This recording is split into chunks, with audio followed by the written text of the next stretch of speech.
在今年的3月底呢，奢侈品牌 Prada 在伦敦的哈罗德百货开了一家咖啡厅。这呢是一家期间限定1年的快闪店 Pop-up Store。看外观呢，就让人忍不住感叹：嚯，好家伙！带大家呢简单的云参观一下。走进去，这间全球首家 Prada 咖啡店，放眼望去，满屋子的春意盎然。全世界的 Prada 门店的室内空间呢，大多都以绿色为主调。Prada 绿这种说法呢，也是由此而生。春芽绿的墙壁，渐变绿的吧台，海藻绿的天鹅绒座椅，相映生辉。而墙面上的花卉浮雕呢，对应的也是其他 Prada 旗舰店的装饰。还有黑白格子地板，呼应了 Prada 在1931年开设的第1家门店。总之啊，用现在流行的话来说，就是你永远可以相信奢侈品的审美。Prada 呢还深谙时刻打卡心理，大家想要的牌面给，直接建一面品牌墙，谁站那儿啊都像是在参加时装发布会。想发朋友圈炫耀没问题，所有的餐具，包括长得很像肥皂的主打甜品，通通都给你打上 Prada 的大 logo， 想咋拍咋拍。作为一家店呢，首先颜值这块啊是拿捏的相当到位了，但是作为一家餐厅，它到底合不合格呢？第一波打卡的外国网友们呢，已经陆续的抛出了油后感和吃后感。总结一下呢，就是长得很，吃得很，价格呢很。咱来看看这个价格啊，一杯咖啡6.5英镑，约合人民币55元，好像还行，是不是啊？毕竟现在在1、2线城市里，随随便便一杯不知名的咖啡都要30-40块人民币了，更何况呢，这可是 Prada。光这环境也值个几十块了，对不对？再继续看啊，一顿早餐人均46英镑，约合393元人民币，这个好像有点400块一顿早餐。我就问啊，有多少人的日薪能负担得起这顿呢？能的呢，请扣1，不能的请扣2。据说啊，午餐和晚餐的价格更是只适合打开看一眼菜单就赶紧合上的程度。咱们来看看某外国网友的这一桌啊，一杯卡布奇诺，一杯拿铁，一块柠檬蛋糕，一块开心果蛋糕，一块浆果馅饼，一块榛子饼，一块覆盆子做的小甜点，总共呢是5块甜品，2杯咖啡，外加12.5%的服务费。这一桌呢花了92.25英镑，折合呢人民币785.5元。你觉得这价格贵吗？好像并不便宜，对吧？然而 ，but， 当我们横向对比了解一下奢侈品同行在餐饮业的定价水平呢，你又会觉得 Prada 呢好像还算良心。其实呢，奢侈品牌纷纷扎堆投身餐饮行业，让品牌体验延伸至舌尖。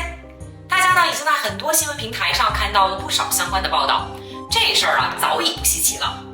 爱马仕、LV、迪奥、Chanel、Burberry、Gucci 等等等等，范围拉大，所谓什么6大蓝血、8大红血，通通开过咖啡店或者是餐厅。大牌不务正业开餐厅这件事儿呢，在奢侈品行业当中呢历来悠久。早在1998年，奢侈品牌 Giorgio Armani 在巴黎就开设了第1家餐厅，叫做 Imperial Armani Restaurante。经营了20年之后呢，被法国的米其林指南授予了1颗星。餐厅呢消费不低，例如晚餐提供的5道菜的套餐呢，就需要115元，折合约1100元人民币。除夕夜呢还提供6道菜250欧和8道菜350欧的节日套餐。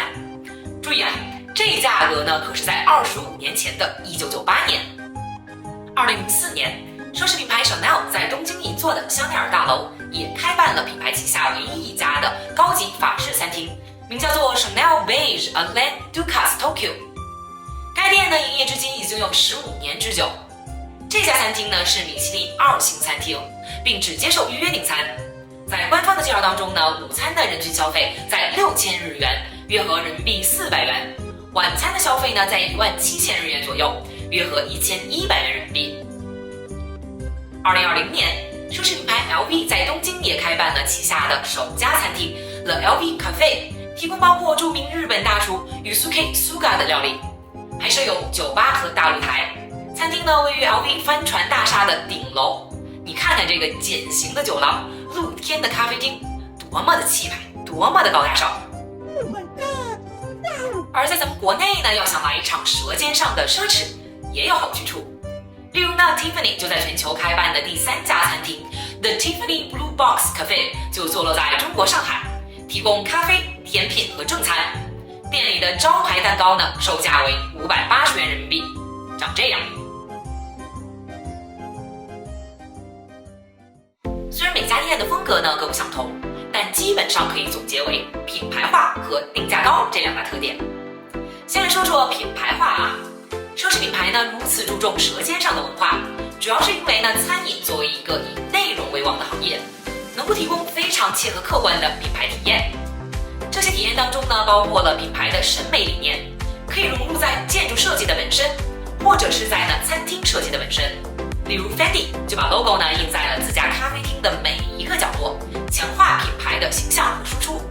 或者在坐落在东京的 Chanel Beige Alain Ducasse 餐厅，就以其品牌的创始人 Coco Chanel 最爱的米色为主色调，从地毯、沙发、靠垫到桌布，都运用了最经典的粗泥花的布置。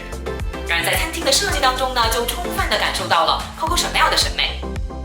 而 Tiffany 除了在店铺设计上全部使用了品牌经典的 Tiffany 蓝色调，甚至呢在餐具的设计上也把 Tiffany 蓝的美感呈现得淋漓尽致，让消费者在每一个细节当中呢都能体验到品牌的美学。而在核心的菜品上，奢侈品餐厅呢自然也十分把控细节，会把视觉上的美感和味蕾上的美感充分的结合，这也让消费者由外至内都切实地感受到了美食的滋味，更能把这种食物的体验与奢侈品品牌的体验呢相联系。除此之外呢，大多数的奢侈品餐饮店都开在品牌的旗舰店内，这样呢就能为客户提供购物、休闲和餐饮的一体化的完善服务，并且呢，餐饮本身也是注重服务体验的行业，这呢有利于消费者进一步感受品牌的服务精神与细节。然后呢，这个奢侈品呢之所以叫做奢侈品，就在于奢侈二字，对吧？贵呢才能叫奢侈，便宜叫什么奢侈，对不对？于是呢，从包包、衣服、鞋、首饰延伸到了餐厅里的咖啡、甜品、菜品，价格呢也是奢侈的让人咋舌。这里面最典型的代表啊，就要数 LV。2021年2月 ，LV 呢在日本大阪开设了全日本最大的旗舰店，而其中的咖啡馆 Le Cafe V、餐厅 Sugalabo V 以及巧克力店 The Chocolate V。这呢也是 LV 全球首个餐饮空间，店一开呀，立马就是门庭若市，客似云来。刚开业的时候呢，甚至排队要提前至少2个月才能预定得上。然后呢，餐厅的咖啡平均每杯在120到210元人民币不等。最受欢迎的这款拿铁呢，因为拥有了 LV 标志性的老花图案的拉花，更是价格不菲。在同行的星巴克、瑞幸还在跃跃欲试突破30元大关的时候呢，人家 LV 家的咖啡早就已经突破了3位数。我的天哪！然而啊，就是这么让人迷惑的高价，仍然具有降低奢侈品入门门槛之功。大家呢纷纷感慨，不贵呀，我和 LV 之间只有一杯咖啡的距离。因为以前的都市丽人们呢，要想拥有一件奢侈品，比如呢一个入门级的包包，至少呢就要花掉1个月的工资。而现在交出你的日薪，就能在社交媒体上踏了一个个奢侈品牌的 logo 标签。毕竟呢，在餐饮业就这个装修、食材和定价，世界最贵前列没它可能吗？降门槛2但不降身价，不仅呢方便大牌们赚钱，还有利于他们赚人。原本遥不可及、高攀不起的奢侈品，不用省吃俭用，在前几个月也能轻松体验到。这2点呢，也是奢侈品牌扎堆搞餐饮的重要原因。然而，大牌搞餐饮就一定能红吗？近几年呢，因为大环境的变化，加之网购和社交媒体的流行，到店消费的客人的骤减，设计和营销都比较保守的老牌奢侈品呢，遭遇到了大危机。除了爱马仕、香奈儿、LV 这3大巨头一马当先，站在奢侈品牌鄙视链的金字塔间傲视群雄，其他的再稍微欠那么一点点火候的品牌呢，虽然呢也是实力不俗，当年呢也曾红极一时，但是却也逃不过过气的命运。再不搞点新花样呢，可能真的要痛失年轻市场了。于是呢，品牌开始头脑风暴，思考现在的年轻人到底都喜欢啥。综艺打卡、网红餐厅加1分，重视体验感，提供色香味感受的美食呢再加1分，细分而新鲜，奢侈品与餐饮的跨界联名再加1分。民以食为天，吃饭呢乃人生的第一件大事儿，受众广而不受局限。餐饮呢又加1分，从各个角度来看都是加分项的餐饮，自然而然的呢就成为了大牌破局的首选。而格局一打开，餐厅呢就不再只有一种形式，它呢可以可展厅组合，成为朝圣地，方便粉丝呢在吃吃喝喝之余还能了解到品牌历史。它呢还可以变成一个生活方式体验馆，展示大牌自己的餐具或者是室内设计，既能让人 get 到飘渺的品牌美学，还能方便带货。有时候呢品牌想酬谢老粉，还可以在自家店里呢就请他们吃饭，这样可比光送一些用不上的小礼物亲切实在多了。品牌光环的加持呢，让餐厅轻松成为了打卡网红店。就餐体验的细节和仪式感，餐品的摆盘及滋味，都让美食呢超越了商品本身，成为了一种年轻消费者乐于分享的社交语言。种种好处使得不少外行人都认为大牌搞餐饮百利而无一害。But 如果咱把开店的时长呢一列一对比，就会发现网红的多，长红的少。这其中呢最出名的例子便是只开了3年便歇业，评价2级分化的开在上海徐家汇淮海中路的全球首家 GUCCI 餐厅1921 GUCCI。支持的人呢认为呢奢侈品的美食体验性价比高，反对的人呢认为菜品贵不配价，拍完照呢就拔草了。当大众的好奇心得到了满足，开在旗舰店之外的店铺呢就很容易陷入收支失衡的境地，并逐渐的走向歇业。而与1921 GUCCI 处境所相对应的呢，就是刚刚提到过的2004年开在日本银座的 Chanel Beige Alain Ducasse。在过去的10几年里呢，这家店凭借着出色的口味和服务，争气的拿到了米其林2星的荣誉。所以呢，即使它一顿饭的人均1500元人民币，还能拥有源源不断的回头客，还能不断的给附近的 Chanel 精品店引流。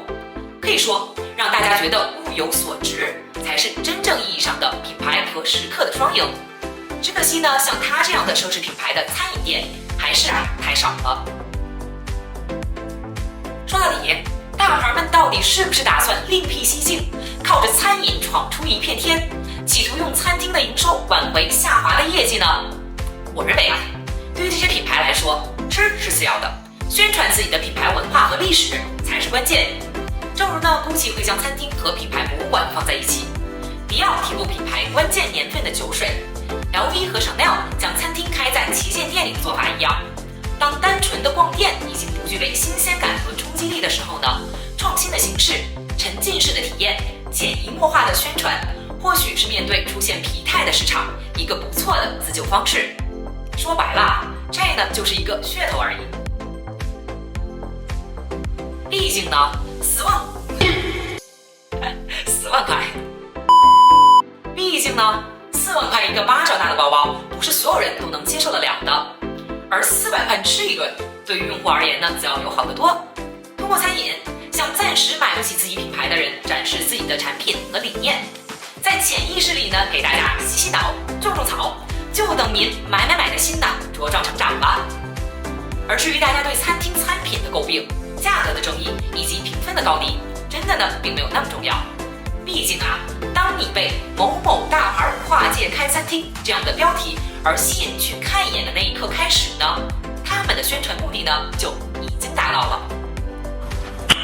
Nice。好啦，今天就是这样啦，我们下次再见，拜拜。